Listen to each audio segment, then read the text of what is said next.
আসসালামু আলাইকুম দর্শক শ্রোতা। দেশের যেসব এলাকায় সন্ধ্যা থেকেই ভারী বৃষ্টি হতে পারে, দেখুন বিস্তারিত। গোটা বিশ্বের মতো বাংলাদেশের জলবায়ুর নেতিবাচক পরিবর্তনে অস্বাভাবিক পরিস্থিতির আবর্তে পড়েছে জনজীবন, পরিবেশ ও প্রকৃতি। ক্রমে বিরূপ হয়ে উঠছে আবহাওয়া। গত কয়েকদিন ধরে আকাশ মেঘলা সহ হঠাৎ করেই ঝরছে বৃষ্টি। কম বা বেশি বিষয় না, তবে হঠাৎ নামা বৃষ্টিতে অনেক সময় ভোগান্তিতে পড়তে হয় সাধারণ মানুষকে। প্রিয় দর্শক, আমার এই ভিডিওটি যদি আপনার ভালো লেগে থাকে তাহলে লাইক, কমেন্ট ও শেয়ার করতে ভুলবেন না। আর সবার আগে এমন সব গুরুত্বপূর্ণ তথ্য পেতে চাইলে আমার চ্যানেলটি অবশ্যই সাবস্ক্রাইব করে বেল আইকনটি বাজিয়ে রাখুন। ধন্যবাদ। শুক্রবার বিকাল নাগাদ রাজধানীর বিভিন্ন স্থানে বৃষ্টি নেমেছে। এমত অবস্থায় শুক্রবার রাতের আবহাওয়া বার্তায় পরবর্তী 72 ঘন্টা দেশের প্রায় 8 বিভাগেই মাঝারি থেকে ভারী বৃষ্টি হতে পারে বলে জানিয়েছে আবহাওয়া অধিদপ্তর। সংস্থাটি জানিয়েছে, শনিবার সন্ধ্যায় যারা ঘর থেকে বের হবেন তাদের বৃষ্টির মুখে পড়তে হতে পারে।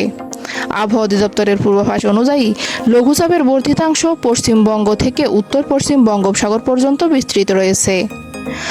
মৌসুমী বায়ু বাংলাদেশের উপর মোটামুটি সক্রিয় এবং উত্তর বঙ্গোপসাগরের অন্যত্র মাঝারি অবস্থায় রয়েছে।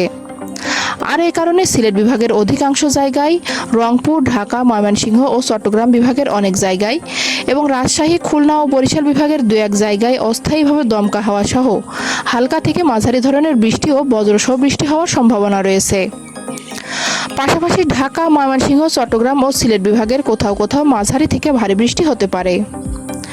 বৃষ্টির কারণে রংপুর, ময়মনসিংহ ও সিলেট বিভাগে দিনের তাপমাত্রা সামান্য হ্রাস পেতে পারে, তবে দেশের অন্যত্র তা সামান্য বাড়তে পারে। অতিরিক্ত আর্দ্রতার কারণে অস্বস্তি বিরাজ করতে পারে। এছাড়া খুলনা ও বরিশাল বিভাগ সহ টাঙ্গাইল, ফরিদপুর, মাদারীপুর, গোপালগঞ্জ, রাজশাহী, পাবনা, সিরাজগঞ্জ, রংপুর, নীলফামারী, পঞ্চগড়, কুড়িগ্রাম ও চাঁদপুর জেলার উপর দিয়ে বয়ে যাওয়া মৃদু থেকে মাঝারি ধরনের তাপপ্রবাহ অব্যাহত থাকতে পারে বলে জানিয়েছে আবহাওয়া অধিদপ্তর। পরবর্তী 72 ঘন্টায় সিলেট বিভাগের অধিকাংশ জায়গায়, রংপুর, ময়মনসিংহ ও চট্টগ্রাম বিভাগের অনেক জায়গায় এবং রাজশাহী, ঢাকা ও বরিশাল বিভাগের 2-1 জায়গায় অস্থায়ীভাবে দমকা হাওয়া সহ হালকা থেকে মাঝারি ধরনের বৃষ্টি ও বজ্রসহ বৃষ্টি হতে পারে। পাশাপাশি রংপুর, ময়মনসিংহ ও সিলেট বিভাগের কোথাও কোথাও মাঝারি থেকে ভারী বৃষ্টি হতে পারে। আর বর্ধিত 5 দিনের শেষের দিকে বৃষ্টিপাতের প্রবণতা বাড়তে পারে বলে জানিয়েছে আবহাওয়া বিভাগ।